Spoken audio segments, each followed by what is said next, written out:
warahmatullahi wabarakatuh. Alhamdulillahilladzi nahmaduhu wa nasta'inuhu wa nastaghfiruh wa na'udzu billahi min shururi anfusina wa sayyiati a'malina. Man yahdihillahu fala mudilla lahu wa man yudlilhu falan tajida lahu waliyyan mursyida. Allahumma shalli ala sayyidina Muhammadin an-nabiyil ummi wa ala alihi wa sahbihi wa barik wa sallim. Bapak-bapak, ibu-ibu, alim ulama, suri pandai, tokoh masyarakat, hadirin hadirat yang besar tak dihimbau gelar, yang kecil tak dapat disebut nama. Insyaallah kita semua hamba-hamba yang dimuliakan Allah Subhanahu wa taala. Amin ya rabbal alamin. Hadis yang kita kaji subuh ini disebutkan dalam kitab Sahih Al-Bukhari, juga ada dalam kitab Sahih Muslim. Maka ulama punya istilah khusus, muttafaqun alaih. Kalau dalam hadis itu diterjemahkan dalam kurung HR Al-Bukhari, berarti dia hanya ada dalam Sahih Bukhari saja. HR Muslim hanya ada dalam Sahih Muslim saja. Tapi nanti kalau jumpa istilah dalam kurung muttafaqun alaih, secara bahasa muttafaqun disepakati, alaihi atasnya. Hadis ini disepakati atasnya. Apa maknanya? Imam Bukhari memuat kitabnya, hadis itu ada dalam kitab Sahih Bukhari, dan Imam Muslim Ibnul Hajjaj Al-Qushairi An-Naisaburi meninggal tahun 261 juga memuat hadis itu dalam kitabnya. Hadis ini diriwayatkan dari sahabat Nabi bernama Abdullah ibnu Mas'ud radhiyallahu anhu. Apa kata dia? Sa'altun nabiyya, sa'altu, aku pernah bertanya, an-nabiyya, kepada Nabi Muhammad sallallahu alaihi wasallam, ayyul amal, ayyu apa, al-amal, amal, amal yang begini banyak ini, ayyul amal, apa amal, ahabbu ilallah, ahabbu, uhibbu, saya suka, ahabbu yang paling disuka Allah, ayyul amal ahabbu ilallah, apa amal yang paling disukai, dicintai Allah. Mahasiswa bertanya kepada mahasiswa lama, mahasiswa yang baru saja lulus SNMPTN, seleksi nasional masuk perguruan tinggi negeri, setelah PMDK pengenalan kampus, masuk kelas, bertanya ke mahasiswa lama, kalau mata kuliahnya dengan bapak ini, kira-kira dia sukanya model gimana kak? Oh, bapak ini harus on time, harus tepat waktu, makalahnya harus referensinya kitab-kitab Arab, tidak boleh lambat, tidak boleh. Seorang suami laki-laki menikah dengan perempuan, si perempuan bertanya kepada orang tua suami, mertua, apa makanan kesukaan anak ibu? Dulu begitu, perempuan-perempuan yang baru nikah itu ditanyanya emak mertuanya, apa makanan kesukaan abang kanda AA itu? Karena dia tak tahu. Sekarang tahu pula dia dari mak kawan dulu. Oleh sebab itu, ini menunjukkan kira-kira kalau Nabi SAW itu apa yang paling dia suka.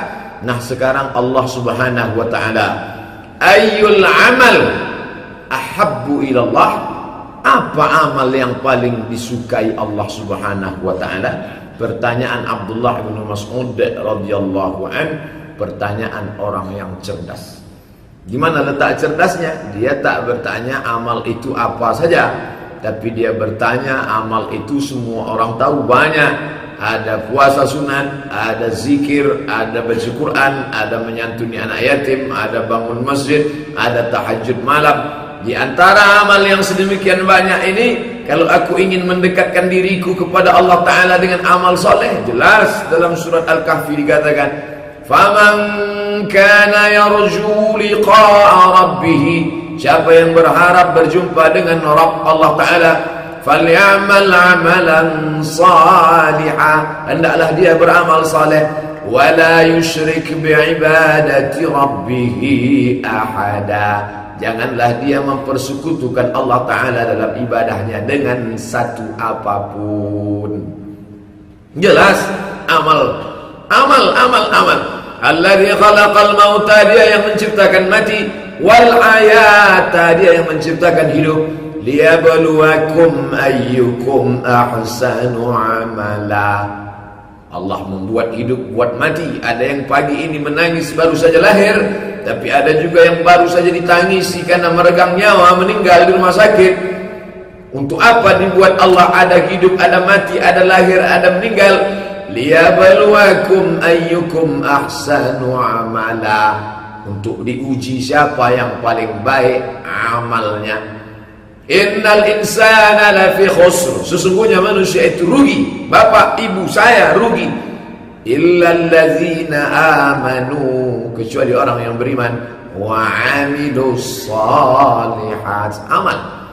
Dia sudah tahu itu semua, tapi Al-Quran tak ada menyebutkan secara eksplisit, secara detail. Di antara amal yang banyak ini, mana yang paling disukai Allah Subhanahu wa ta'ala? Maka pertanyaan sahabat Abdullah ibnu Mas'ud radhiyallahu anhu, kalau disebut dalam Sahih Al-Bukhari, diriwayatkan dari Abdullah banyak. Ada Abdullah ibnu Umar, ada Abdullah ibnu Abbas, ada Abdullah ibnu Zubair, ada Abdullah ibnu Amr ibnu Al-As.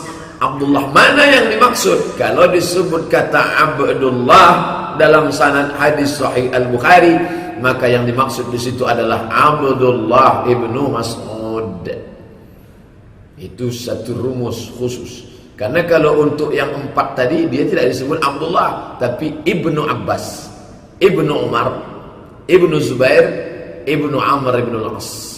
Tapi khusus untuk yang satu ini, Abdullah ibnu Mas'ud. Kenapa? Karena dia lebih senior dari yang 4 ini. Ketika Nabi SAW meninggal, Abdullah ibnu Umar lebih kurang 20 tahun, Abdullah ibnu Abbas 15 tahun, sedangkan Abdullah ibnu Mas'ud di atas mereka yang berempat. Abdullah ibnu Mas'ud. Abdullah ibnu Mas'ud inilah yang pernah dipanggil oleh Nabi SAW, Ta'al, mari kemari sebentar. Begitu dia datang mendekat, apa ya Rasulullah? Iqra, baca Al-Quran. Iqra, baca. Aqra'u alaika wa alaika unzal, aku bacakan Quran ini kepadamu ya Rasulullah, padahal Al-Quran ini diturunkan kepada engkau. Aku tak layak membacakan Al-Quran ini kepada engkau. Kata Nabi, baca. Aku ingin mendengarkan bacaan Al-Quran dari mulut orang lain. Lihat keutamaan Abdullah bin Mas'ud. Maka kemudian dia membacakan ayat demi ayat, sampai pada ayat fa kaifa idza ji'na min kulli ummatin bi syahidin wa ji'na bika 'ala haula'i syahida. Fa kaifa idza ji'na min kulli ummatin bi syahidin, bagaimana nanti ketika di padang mahsyar semua umat kami datangkan dengan para saksinya. Kaum 'Ad, kaum Thamud, kaum Madian, kaum Iram, Bani Israel, nabi sebagai saksi di hadapan Allah. Wajibna bika, ka di sini wahai Muhammad, kami datangkan setiap umat dengan saksinya, dan kami angkat engkau sebagai saksi bagi seluruh umat-umat yang ada semesta alam. Ketika sampai pada ayat itu, apa kata Nabi kepada Abdullah bin Mas'ud? Hasbuka, cukup, berhenti hai Abdullah bin Mas'ud. Fa idza ainahu tazrifan, menggenang dan meleleh air mata Nabi, mengenang nanti akan berkumpul di padang mahsyar semua dengan nabi-nabinya dan sayyidina wa maulana wa habibina wa syafi'ina Muhammad sallallahu alaihi wasallam. Mudah-mudahan kita termasuk yang bersama dengan Nabi Muhammad sallallahu alaihi wasallam. Amin ya rabbal alamin. Fa idza ainahu tazrifan, mengenang, menggenang air mata Nabi sallallahu alaihi wasallam mengenang ayat itu. Berhentilah Abdullah ibnu Mas'ud membacakan ayat itu. Abdullah bin Mas'ud memanjat pokok kayu, lalu tersingkap betisnya, tidak sampai auratnya, hanya betis. Lalu tertawa dua orang melihat betis Abdullah bin Mas'ud, karena orangnya kurus, kakinya tak macam orang Arab biasa yang tegap. Ketawa mereka. Nabi melihat yang tertawa itu, apa kata Nabi SAW?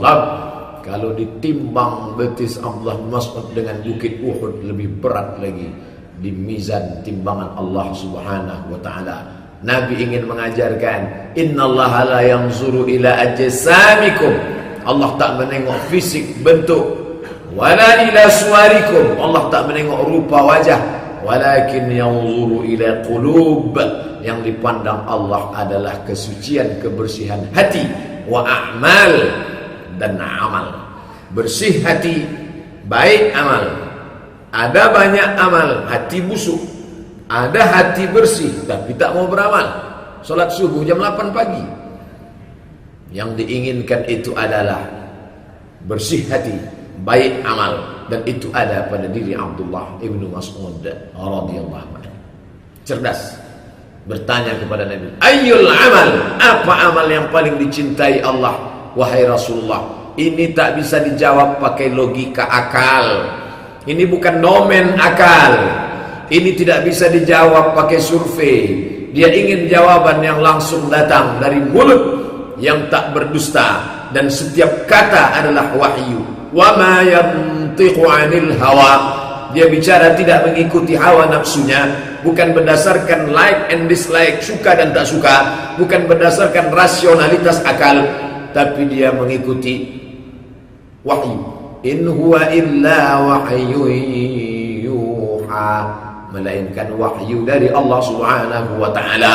Siapa yang membawa wahyu itu? Allamahu syadidul quwa, diajarkan oleh dia yang memiliki kekuatan, Jibril alaihissalam. Apa amal yang paling dicintai Allah wahai Rasulullah? Kata Nabi SAW, as-salatu ala waqtiha. Itu yang pertama. As-salatu, salat, ala di atas, waqtiha, waktunya. Salat di atas waktunya. Baca hadis sendiri, pahami sendiri, terjemahkan sendiri, takwilkan sendiri. Salat di atas waktunya. Akhirnya dia pun salat pukul 3:05. Kenapa kamu salat pukul 3:05? Pak Ustadz, coba tengok jam. Asar kan pukul 3:14. Masih ada lagi waktu asar. Yang penting salat pada waktunya. Coba tengok hadis Abdullah bin Mas'ud, as-salatu ala waqtiha, salat di atas waktunya. Makanya tak bisa memahami hadis dari satu hadis terjemahan bahasa Indonesia. Apa kata ulama yang mensyarah hadis ini? Di antara Imam An-Nawawi dalam kitab Al-Minhaj Syarah Sahih Muslim Ibnil Hajjaj. Apa kata beliau? Ada riwayat lain yang menjelaskan hadis ini. Kalau ayat, dijelaskan ayat lain. Ihdinas siratal mustaqim, siratal ladzina an'amta 'alaihim. Berikanlah kami jalan yang lurus, jalan yang pernah kau berikan kepada mereka. Mereka itu siapa? Dijelaskan ayat lain. Minan nabiyyina was-siddiqina wasyuhada'i was-salihin. Jalan yang pernah kau berikan kepada para nabi, kepada siddiqin, orang-orang yang benar, kepada syuhada yang mati syahid, wassalihin, kepada orang-orang yang soleh. Ayat itu dijelaskan ayat yang lain. Nah, hadis pun juga ada yang model begitu. As-salatu ala waqtiha, salat di atas waktunya. Dalam riwayat lain dikatakan as-salatu fi awwali waqtiha. Itu dia penjelasannya. As-salatu fi awwali, salat di awal waktu. Memang salat zuhur sekarang pukul 12 pas. Terbentang waktunya sampai azan asar. Tapi yang dimaksudkan waktu as-salatu ala waqtiha bukan salat dalam waktunya, yang dimaksud, yang dicintai Allah, salat di awal waktu. Apa perbuatan yang paling ringan? Meninggalkan salat. Sekarang orang ringan saja, salat orang di pasar pukul 3:10. Orang yang biasa sholat berjamaah, bapak-bapak, ibu-ibu yang biasa konsisten istiqamah sholat berjamaah, menengok orang sholat di pasar jam 3:10. Pak, kita nampaknya udah terlambat nih sholat zuhur. Kita sudah nampaknya terlambat berjamaah sholat asar. Kok dia sudah sholat, jam kita mati. Rupanya orang itu sedang sholat zuhur jam 3:10. Bersatu dengan sholat asar, wudhu zuhur ke wudhu asar. Bayangkan itu. Kalau pejabat yang memanggil dia, menelpon dia, besok silakan datang ke kantor gubernur pukul 2, jam 1 sudah duduk di situ. Kalau wali kota mengundang, datang jam 12, jam 11:30 sudah duduk di situ. Tapi kalau panggilan Allah Ta'ala, hayya 'alas shalah, panjang lagi waktunya sampai 13:14, pukul 3:14 masih ada lagi terbentang. Makanya Abdullah bin Mas'ud, pertanyaan Abdullah bin Mas'ud radhiyallahu anhu masih eksis sampai hari ini, karena sampai hari ini begitu banyak orang yang ditunda sampai ke ujung-ujung sholat. Maka sesungguhnya orang yang menunda sholat itu bukan saja sekedar melalaikan suatu perbuatan yang agung dan mulia, tapi juga dia sudah termasuk dalam golongan fawailun, celaka, lil musallin, bagi orang yang sholat. Celaka bukan orang tak sholat. Fawailun lil musallin, celaka bagi orang yang sholat. Kalau orang yang sholat saja celaka, apalagi yang tak sholat. Oleh sebab itu jangan sampai. Tapi itu makna yang fawailul lil musallin alladzina hum an salatihim sahun, lalai kan dalam salat Pak Ustaz. Dua tafsirnya. Yang pertama, alladzina hum an salatihim sahun, dalam salat itu dia sahun. Maka orang yang lalai itu disebut dengan sahun. Nama sujud karena lalai sujud sahwi. Orangnya sahun, perbuatannya sahwi. Sujud sahwi, sujudnya orang yang lalai, sampai-sampai tak ingat dia rakaatnya, sampai-sampai tak ingat dia sudah tasyahud awal apa tidak. Itu tak akan terjadi kalau dia sholat berjamaah. Orang tidak akan mungkin lalai kalau dia sholat berjamaah. Tidak akan mungkin mundur kalau dia sholat berjamaah. Maka kita dididik untuk datang sholat berjamaah. Anak-anak muda yang sudah istiqamah sholat subuh berjamaah, sekolah, gurunya, wali muridnya, guru agama membawa ke Masjid An-Nur, sholat, program sholat berjamaah. Ini membiasakan subuh. Kalau subuhnya istiqamah berjamaah, insya Allah yang lain daripada itu, zuhur, asar, maghrib, isya, itu ringan.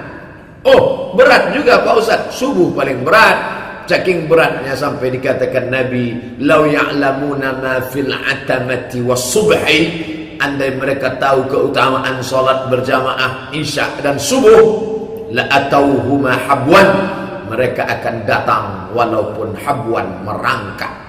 Kenapa mereka tak datang merangkak? Karena mereka tak tahu. Kenapa mereka tidak tahu? Karena tak dikasih tahu. Kenapa Nabi tak kasih tahu? Allah ingin berikan surprise, kejutan. Dulu kalian lawan kantuk kalian lawan capek lelah pada lembur tadi malam, sanggup kalian datang sholat berjamaah. Nih keutamaan. A'adattu li'ibadiyas salihin, kusiapkan sudah balasan bagi hamba-hambaku yang saleh. Mala a'yunun ra'at, tak pernah ditengok mata, wala udhunun sami'at, tak pernah didengar telinga, wala khatara ala qalbi bashar, tak pernah terlintas di hati dan pikiran manusia. Maka kita didiklah keluarga. Istri bisa dibawa subuh Ahad besok. Datang pula ustaz kita dari Jakarta, MUI Pusat, Ustaz Fahmi Salim, Dr. Mustafa Umar, subuh Ahad. Ahad yang lalu pula dari Jakarta juga Al-Mukarram Buya Afif Hamka.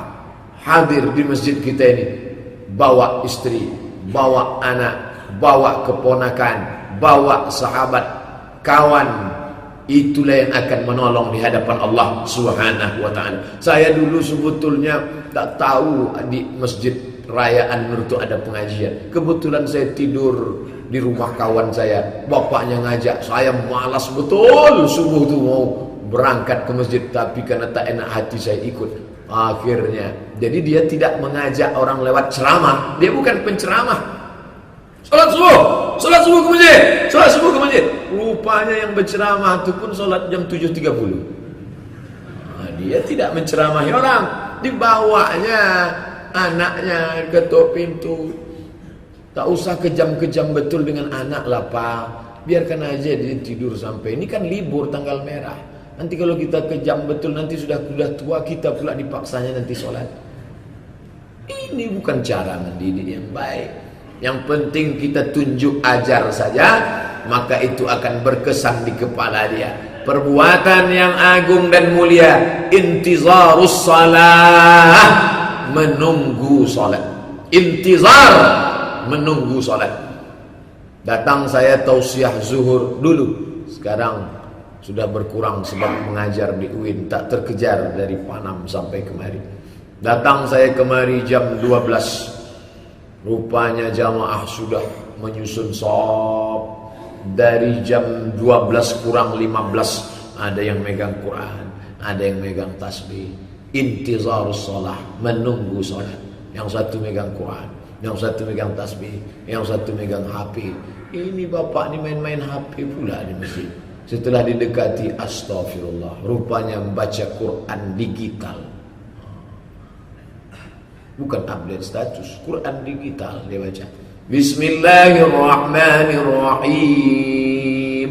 Innal ladzina kafaru sawa'un 'alaihim a'anzartahum am lam tunzirhum la yu'minun. Khatamallahu 'ala qulubihim wa 'ala sam'ihim wa 'ala absarihim ghishawah wa idza tuliyat 'alaihim ayatu. Yang sebelah itu tak membaca Quran, tapi dia mendengarkan. Wa idza quri'al Quran, kalau Quran dibacakan, fastami'u, dengar baik-baik, wa ansitu, diam, la'allakum turhamun, kamu dapat rahmat. Yang membaca dapat rahmat, yang mendengar dapat rahmat. Wa nunazzilu minal Quran, kami turunkan Al-Quran, ma huwa syifa, penyembuh hati yang luka, penyembuh pelipur lara, penyembuh hati yang sempit. Tidak ada obat lain kecuali koneksi dengan Allah diperbaiki. Putus hubungan dengan listrik, susah hati kita. Putus hubungan dengan kawan sahabat, galau, kacau. Bagaimana dengan putus hubungan dengan Allah Subhanahu wa ta'ala? Maka orang sekarang banyak yang sudah memutuskan antara makhluk dengan khaliq. Makhluk yang diciptakan, khaliq yang menciptakan. Tak boleh putus kontak. Ketika putus hubungan, disitulah punca daripada kehancuran. Datanglah iblis, datanglah setan, datanglah hantu, datanglah segala yang mengganggu. Kenapa? Karena putus hubungan. Makanya satu-satunya agama di dunia ini yang mengajarkan tak pernah putus hubungan dalam pergeseran waktu adalah agama Islam.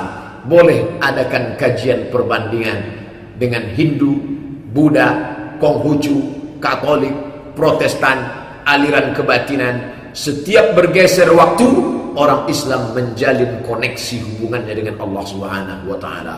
Terbit fajar, solat itu dinamakan dengan solat fajar. Disebut juga dengan solat subuh, disebut juga dengan solat al-ghadah, disebut juga dengan Quran al-Fajr. Aqimis salata lidulukis syamsi ila ghasaqil laili wa Quran al-Fajr.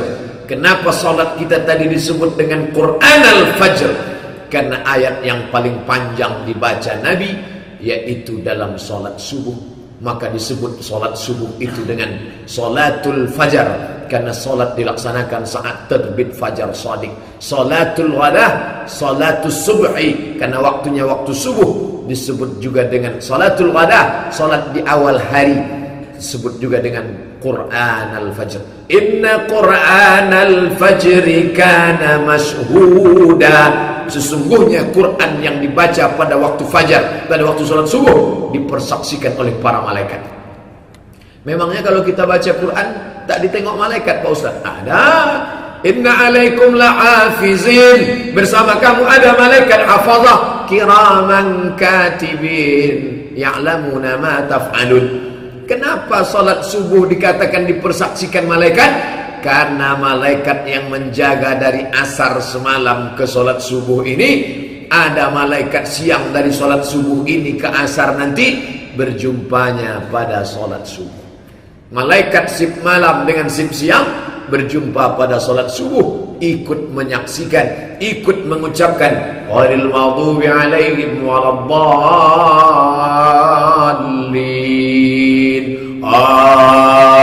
Amin. Ikut malaikat itu mengucapkan amin. Siapa yang bertepatan aminnya dengan amin malaikat, ghufira lahu ma taqaddama min dzambi, diampunkan Allah dosa-dosanya yang lalu. Dan orang yang ikut salat subuh berjamaah, salat bersama para malaikat. Kamu tadi salat di mana? Saya salat di An-Nur. Kenapa ingin salat Jumatnya di An-Nur? Ada menteri datang di An-Nur. Kamu salat sama menteri tadi? Iya. Menteri itu di sop pertama, dia sop paling belakang, dekat pintu kamar mandi pula. Lain karpet menteri itu dengan karpet dia. Bangga, langsung tulis update status salat bersama menteri.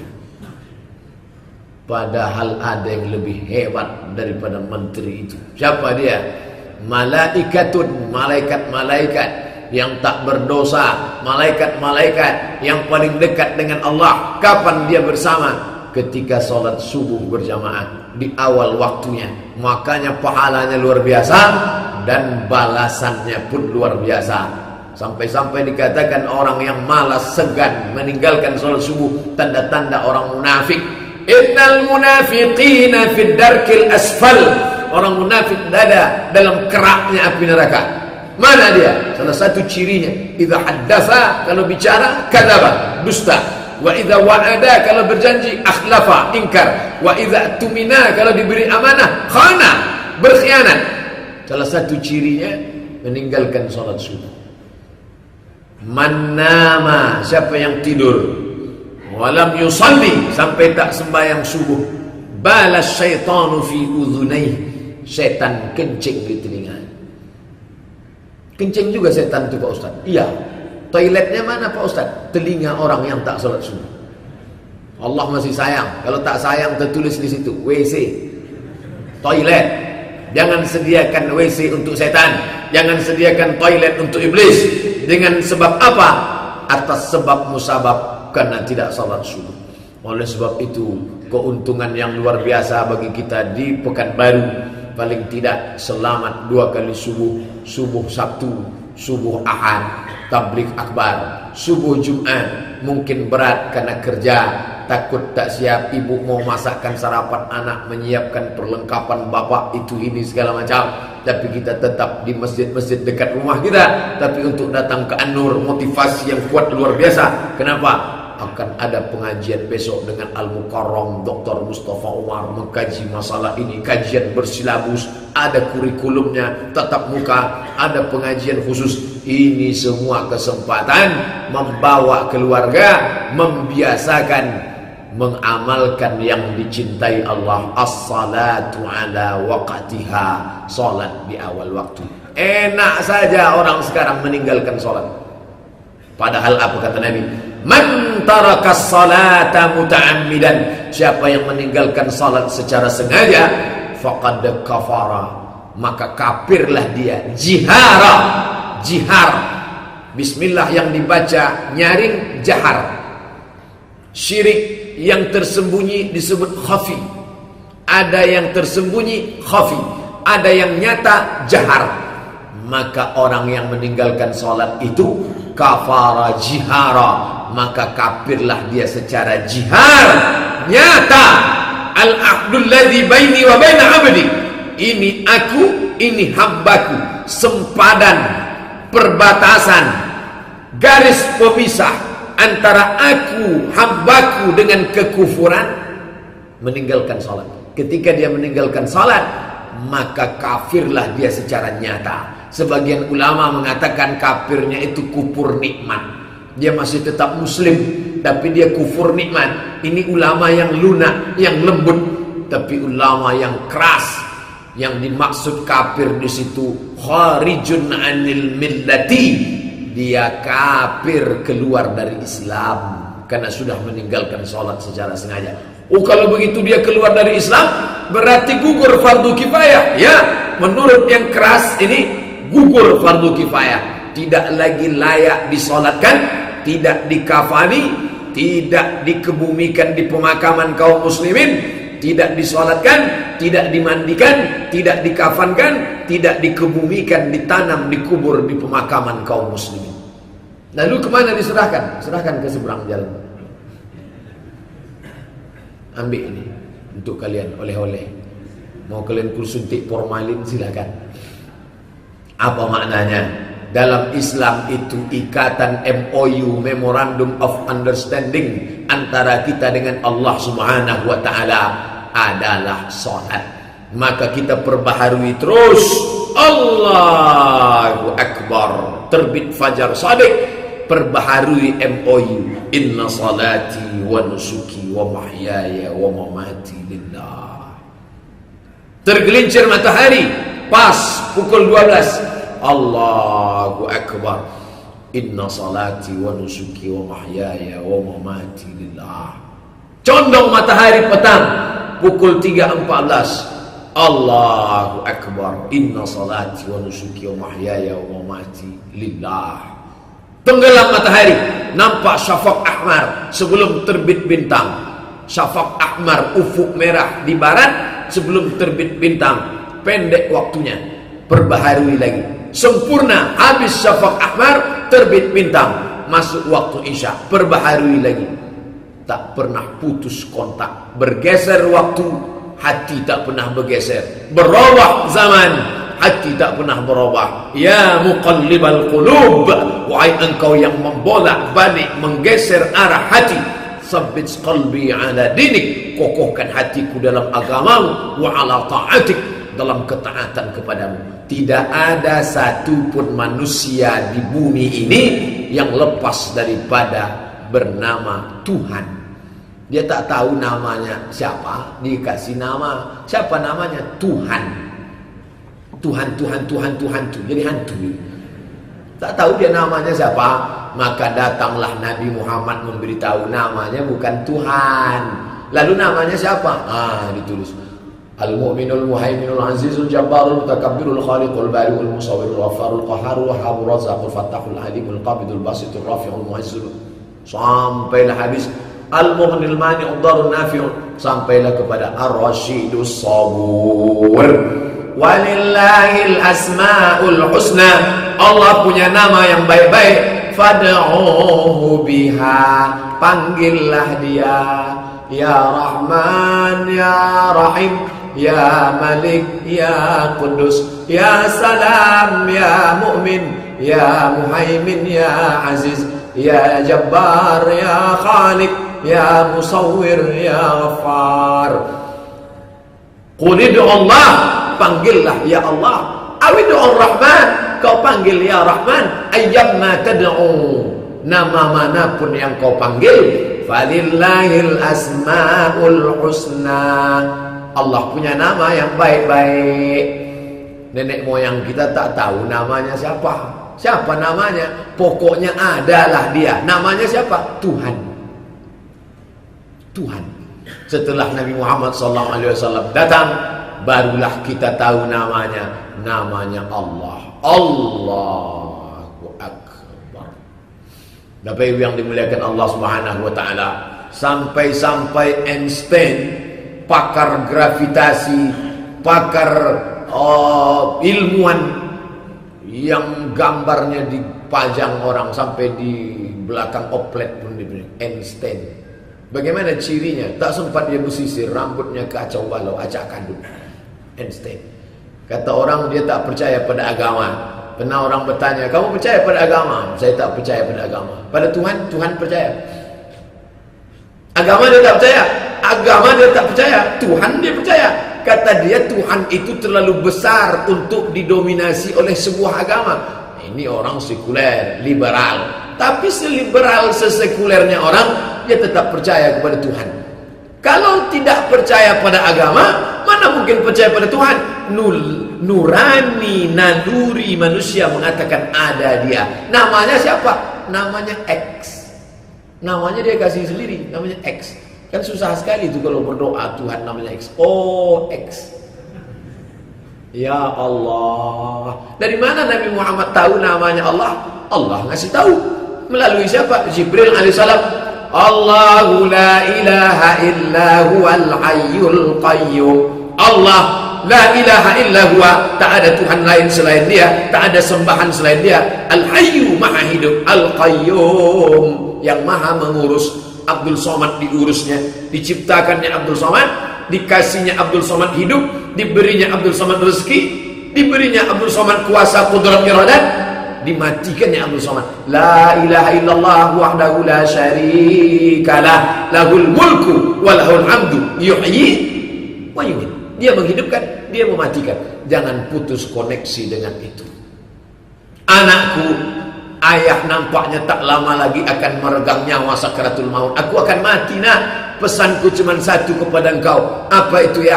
Jangan kau tinggalkan sholat. Bangga kita bukan main. Beberapa hari ini dapat posting di grup WhatsApp, Twitter, BBM, Facebook. Seorang jenderal berbintang, saya tidak mau meninggalkan sholat berjamaah. Sesibuk apapun, sehebat apapun, saya pasti keluar kalau sudah sholat berjamaah. Luar biasa. Kita kalau menengok orang-orang berseragam itu sholat berjamaah, bangga kita. Kita kasih tahu ke anak kita, tengok tuh, tengok jenderal berbintang aja sholat berjamaah. Ente baru jadi satpam udah tak sholat berjamaah. Mohon maaf Pak Satpam. Tapi mereka tak salah, mereka ada tugas. Tetap boleh juga suuzon. Semalam saya mau tausiah, mampir di masjid Jalan Arengka. Azan, hayya 'alas shalah, mampir sholat. Saya tengok orang sudah masuk semua ke masjid, ada satu orang di luar. Wah, ini nampaknya maling ini. Mau mencuri sendal nampaknya. Untung sendal saya tak bagus. Tak terlalu khawatir. Jadi kalau bapak ibu cemas, jangan bawa sendal yang mengkhawatirkan diri kita. Ternyata saya suuzon. Begitu selesai sholat, rupanya dia mengawasi. Jangan supaya masjid itu tertuduh difitnah. Orang sholat itu tidak aman. Motor hilang, sendal hilang. Akhirnya ditugaskan satu orang petugas. Itu ada alasannya. Tapi yang tak ada alasan uzur syar'i, tak ada maslahat untuk orang banyak, maka dia dituntut untuk jangan putus koneksi dengan Allah. Salat berjamaah, as-salatu ala waqtiha. Yang kedua, apalagi qultu, aku berkata, qala, dia berkata, qalu, mereka berkata. Bahasa Arab itu sampai qala, qalu, qalat, qalata, qulna, qulta, qultuma, qultum, qulti, qultuma, qultunna, qultu, qulna. Perubahannya sampai 14. Kalau bahasa kita enggak, dia berkata, saya berkata, bapak berkata, kamu berkata, kami berkata. Berkatanya itu tak dirubah. Tak ada berkata, berkati, berkatu, berkutu, tak ada. Kalau bahasa Arab, dia seorang laki-laki berkata, qala. Dia dua orang laki-laki berkata, qala. Dia beberapa orang laki-laki berkata, qalu. Qalu, dia, mereka, beberapa orang laki-laki berkata. Bukan mereka keluar. Qalu, la qalu ya. Dia keluar, mereka keluar. Seorang perempuan berkata, qalat. Dua orang perempuan berkata, qalata. Tiga orang perempuan berkata, qulna. Alladzina idza asabathum musibah, mereka yang ketika terkena musibah, qalu, mereka berkata, inna lillahi wa inna ilaihi raji'un. Susunannya sedemikian banyak. Nah, qultu, kata Abdullah bin Mas'ud dalam hadis yang kita kaji, qultu, aku berkata, qultum, kamu berkata, qultu, aku berkata kepada Nabi, summa ayyum, apalagi ya Rasulullah? Tadi yang pertama kau katakan sholat berjamaah, ya. Sholat di awal waktu, ya. Yang kedua apa ya Rasulullah? Apa kata Nabi? Birrul walidaini. Birru, berbuat baik. Kita selalu mengatakan berbakti walidaini, kepada kedua orang tua. Kenapa tidak disebutkan berbuat baik kepada anak? Kenapa tak disebutkan berbuat baik pada istri? Karena semua suami pasti sayang sama istri, karena ada yang akan diharapkannya dari istrinya itu. Cintanya, cantiknya, mesranya, perhatiannya. Ada sesuatu yang diinginkannya di masa akan datang. Kenapa tak dikatakan buat baik pada anak? Karena orang pasti sayang pada anak. Bapak sayang betul bapak sama anak bapak. Iyalah Pak Ustaz, ini investasi dunia akhirat saya nih. Ada harapan ke depan. Sedangkan orang tua masa lalu. Orang tua itu masa lalu. Itu siapa orang tua saya? Apa budi baiknya? Dia pernah mengandung saya. Dia pernah menyusukan saya. Dia pernah membesarkan saya. Pernah dulu 39 tahun yang lalu. Hari ini tinggal tuanya saja. Apa yang kita harapkan dari dia? Tak ada. Maka Allah pesankan kepada kita langsung, wa qadha rabbuka alla ta'budu illa iyyah. Allah wajibkan kalian menyembah kepada Allah saja. Setelah Allah langsung wabil walidaini ihsana. Habis Allah langsung orang tua. Tidak ada garis pembatas antara Allah dan orang tua. Makanya dikatakan ridallah fi ridal walidain. Ridhonya Allah, cintanya Allah, kasih sayangnya Allah fi ridal walidain, ada pada ridho orang tua. Murka Allah di mana letaknya? Wa sukhtullah, murka Allah fi sukhutil walidain, juga ada pada murka kedua orang tua. Kenapa bapak menangis terisak-isak sampai begitu hebatnya, padahal bapak orang yang tegar, orang yang kuat? Tak ada guna bapak mengaji sampai tak bisa menerima takdir. Itu orang tua meninggal, lepaskan saja Pak. Umurnya sudah sampai, dia sudah tua. Kenapa bapak menangis? Pak Ustadz, saya nangis bukan karena mak saya ini mati. Lalu yang bapak tangisi apa? Yang ku tangiskan ini tiket ke surga aku sudah habis. Tak bisa aku lagi berbuat baik yang lebih hebat daripada sholat. Sholat nomor 1, baktiku kepada orang tua nomor 2. Diambilnya cuti sampai 3 bulan, pekerjaan off. Kalau mau dipecat saya dari perusahaan ini gak apa-apa Pak Ustaz, yang penting mak saya ini sehat. Ada. Lama jadi ustaz, banyak yang curhat tentang perhatian kepada orang tua. Jamaah-jamaah kita luar biasa. Jadi kalau saya menceramahi jamaah, berbaktilah kita pada orang tua. Lebih hebat bakti dia lagi. Ustaz sanggup cuti 3 bulan? Mana Ustaz sanggup? Saya nih Pak Ustaz 3 bulan ambil cuti demi mengurus ibu saya. Pergi saya ke Jawa sana mengurus kesehatannya sampai pulih semula. Luar biasa. Allah tunjukkan orang-orang yang berbakti ini kepada Abdul Somad. Hai Abdul Somad, kau baca hadisnya, kau baca ayatnya, kau sangka itu perbuatan orang zaman dulu, zaman Nabi. Itu ada sampai 2016 ini. Hai Abdul Somad, nyata, real di tengah masyarakat kita. Ada orang-orang yang punya bakti yang luar biasa. Betul, janji Nabi sallallahu alaihi wasallam, dunia boleh berganti, zaman boleh berubah, masa boleh berputar, tapi isi dunia ini tetap ada 2. Orang baik, orang tak baik. Orang berbakti pada orang tua, orang durhaka, kerak neraka jahanam tempatnya.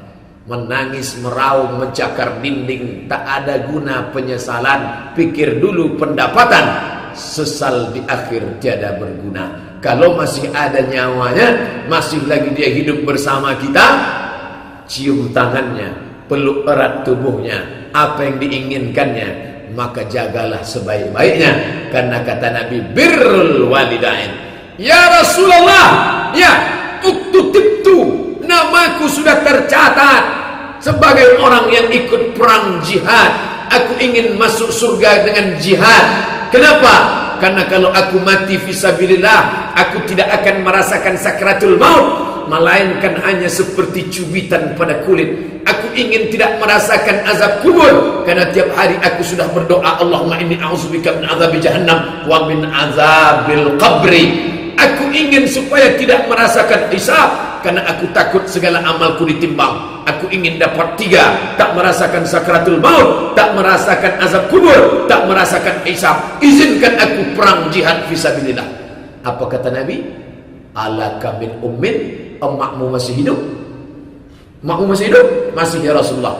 Ilzam rijlaiha fasammal jannah. Kau urus tapak kakinya, surga berada di hadapanmu. Tak perlu kau ikut ke Palestina, tak perlu engkau datang ke Suriah. Kau punya uang, transferkan saja, orang tuamu engkau urus. Ini pergi ke Suriah.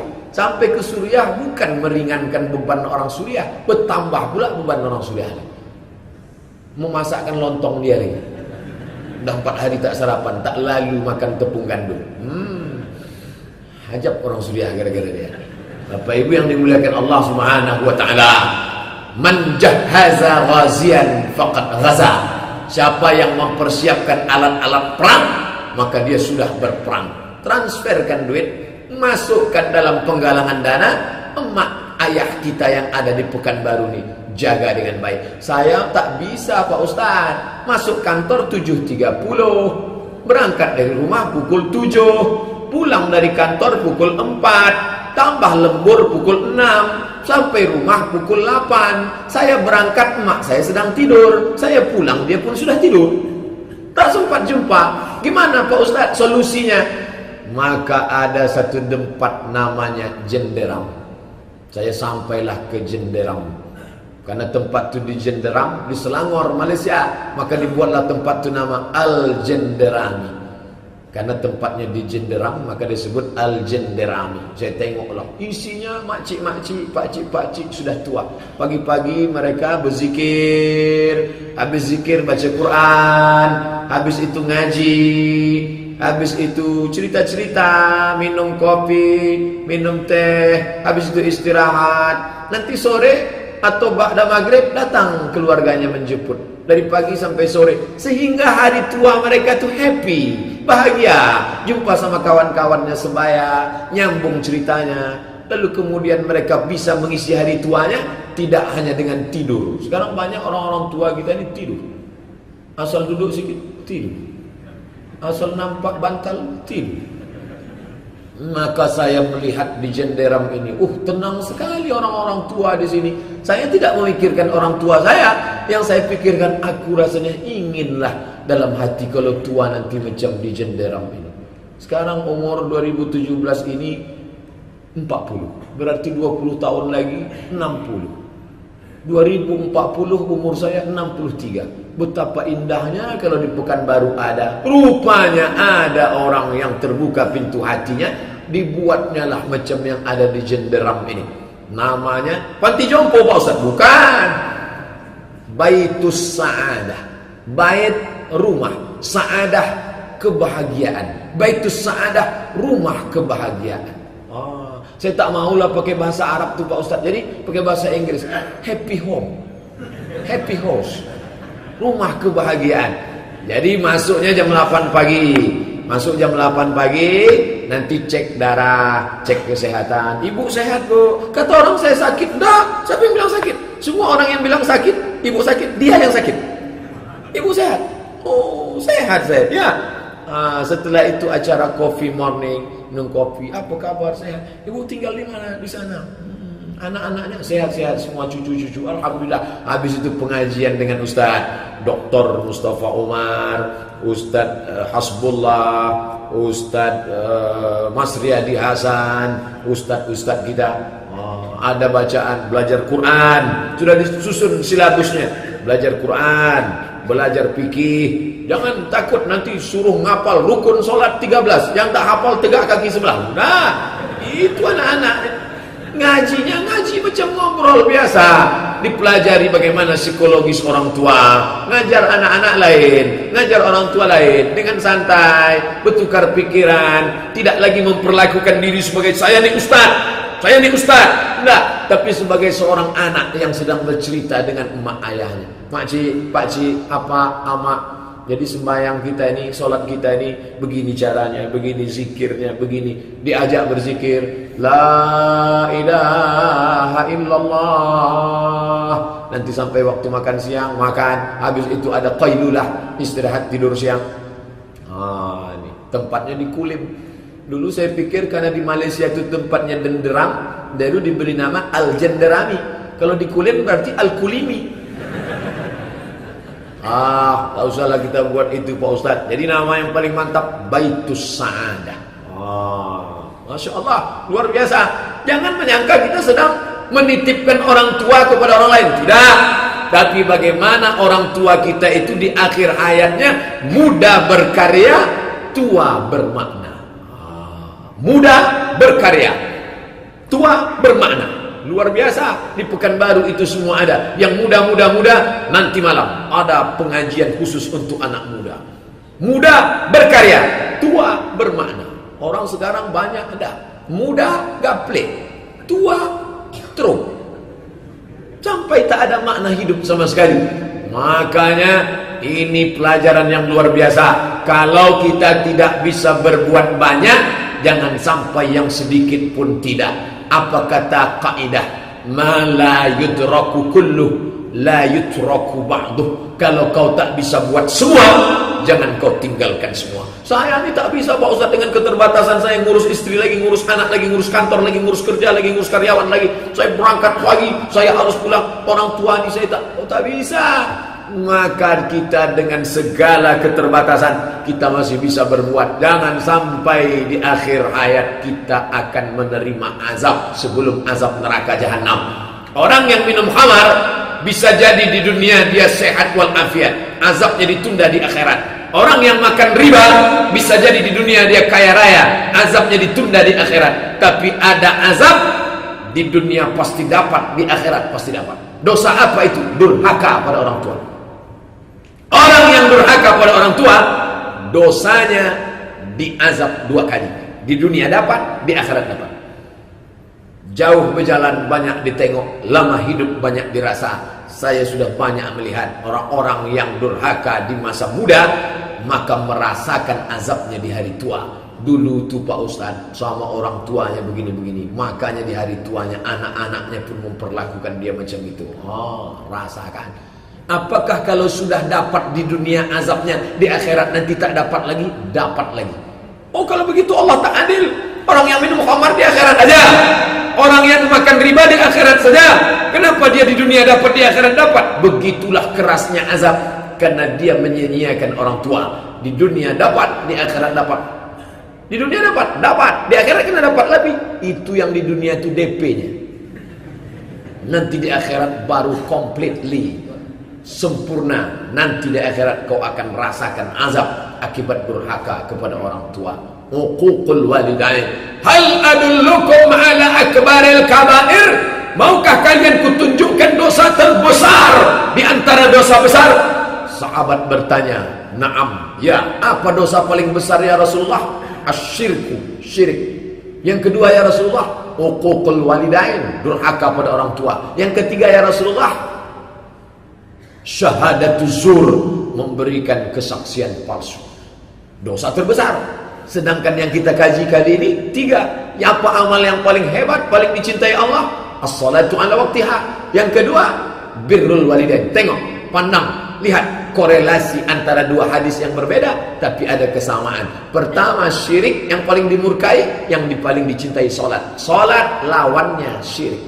Yang kedua, durhaka pada orang tua, yang paling dicintai Allah adalah bakti pada orang tua. Tolak durhaka dengan bakti pada orang tua. Yang sudah meninggal dunia, meleleh air mata darah, tak akan balik masa lalu. Penyesalan yang sangat dalam tak dapat dijemput balik pulang. Jadi bagaimana caranya Pak Ustadz? Pembebasan tanah masjid semeter 500.000. Pak Ketua Masjid, saya 10 meter 5 juta untuk almarhumah emakku. Sampai begitulah cara. Bapak 10 meter, iya. Kapan dikirim? Itulah tak perlu ada duit sekarang. Katanya mau berbakti, bakti kepada orang tua.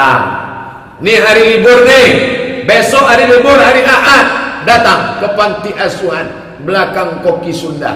Panti asuhan dulu pernah datang penggalangan dana waktu ada salah satu anak yang tak ada anus, maaf cakap, ada yang buta. Kita kumpulkan satu subuh dapat 20 juta. Kalau Bapak Ibu ingat ketika masih di Al-Falah, maka di sana ada anak yang dibuang neneknya, malu menengok cucu cacat. Ada yang dibuang oleh mahasiswi yang hamil tanpa nikah, malu pulang kampung punya anak tak punya suami, masukkan ke kardus tong sampah. Mereka bukan anak haram, perbuatan ibu bapaknya yang dosa. Ma min mauludin illa yuladu 'alal fitrah.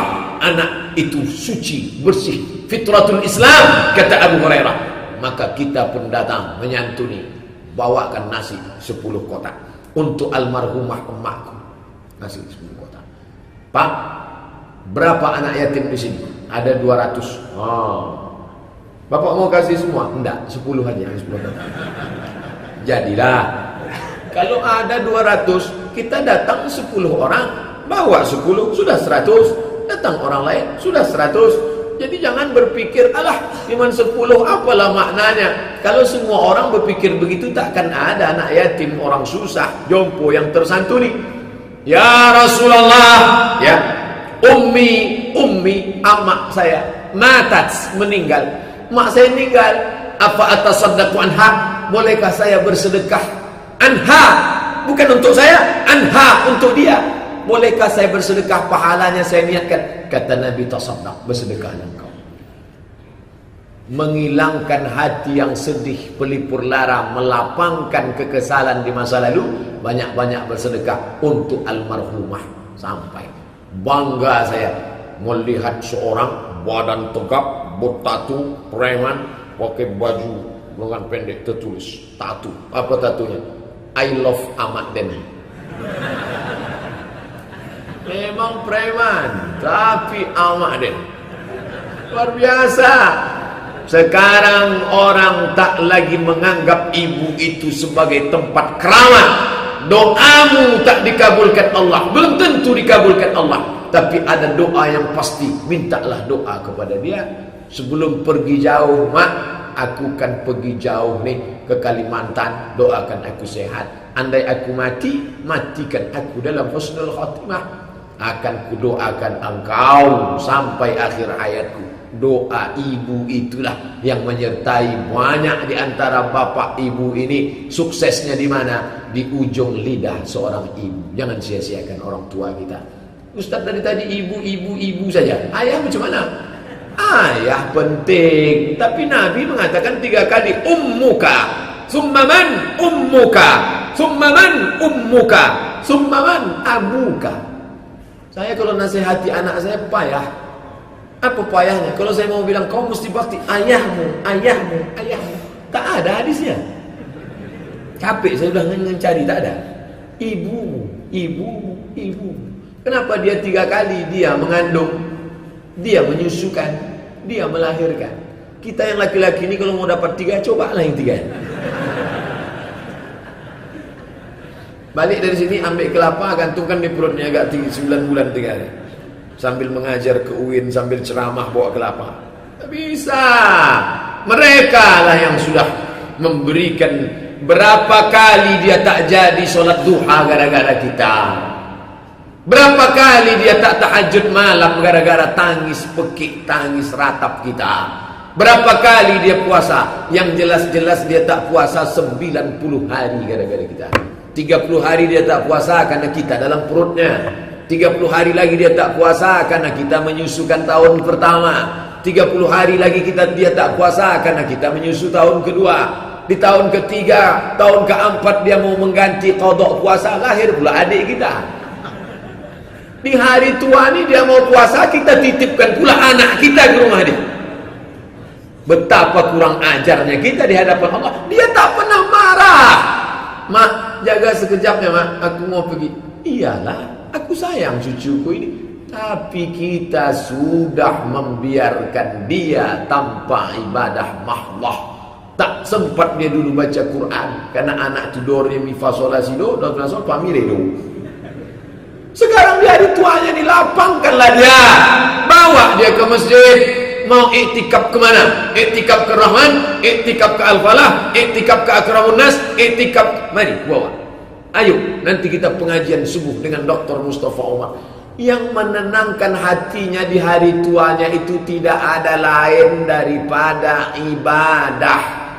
Ini balik dari Makkah, umroh, haji, dibelikan Quran untuk orang tua. Qurannya kecil. Belikanlah Quran yang lebar tuh. Oh, lapanglah mata mak menengok Quran. Belikan Quran. Pak Ustaz, anak saya ini kaya-kaya Pak Ustaz. Yang satu di Jogja, yang satu di Singapura, yang satu di Surabaya. Kemarin waktu Idul Fitri pulanglah mereka semua. Begitu pulang mereka datang habis maghrib, makan, habis itu semuanya pergi. Kemana? Tidur di hotel. Nah, aku rindu sama kalian. 30 tahun yang lalu kita tidur di rumah ini waktu ayah kalian masih ada. Aku rindu saat kita dulu sama bercengkrama. Di hari tuaku ini aku ingin melihat cucu-cucuku. Apa kata menantu? Ayolah bang, udah mulai gatal-gatal nih tidur di sini. Kapan lagi engkau menyenangkan hati orang tuamu? Dia tak ingin kau berikan gelang emas besar. Dia tak ingin kau belikan baju sutra. Dia sudah tua. Tak ada gunanya dia pakai itu semua. Yang dia inginkan adalah menengok anak menantunya peluk cium, mesra, hati senang, nampak kebersamaan. Itulah yang diinginkannya di masa tuanya. Bapak Ibu yang dimuliakan Allah, jangan kita ukur orang tua kita itu dengan materi yang ada pada kita. Kita tak pernah mampu membayarnya. Makanya diletakkan dia setelah sholat, birrul walidain. Yang ketiga, yang terakhir, qultu, kukatakan kepada Nabi, summa ayyun, apalagi ya Rasulullah? Kata Nabi, al jihadu fi sabilillah. Jihad. Padahal kalau susunan menurut logika akal ini susunannya salah.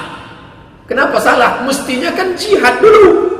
Habis jihad baru orang tua. Habis orang tua baru sholat. Kenapa yang paling berat belakangan? Karena ternyata memang sholat berjamaah istiqomah berat. Merawat orang tua di hari tuanya berat.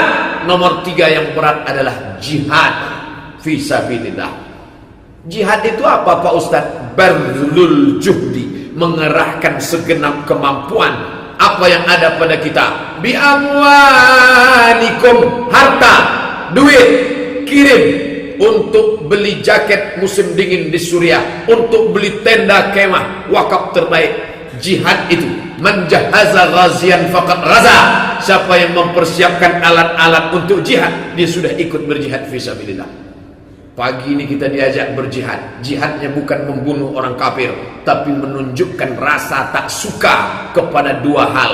Kami tak suka orang Islam dipimpin orang kafir. Kami tak suka kalian menghina Quran kami.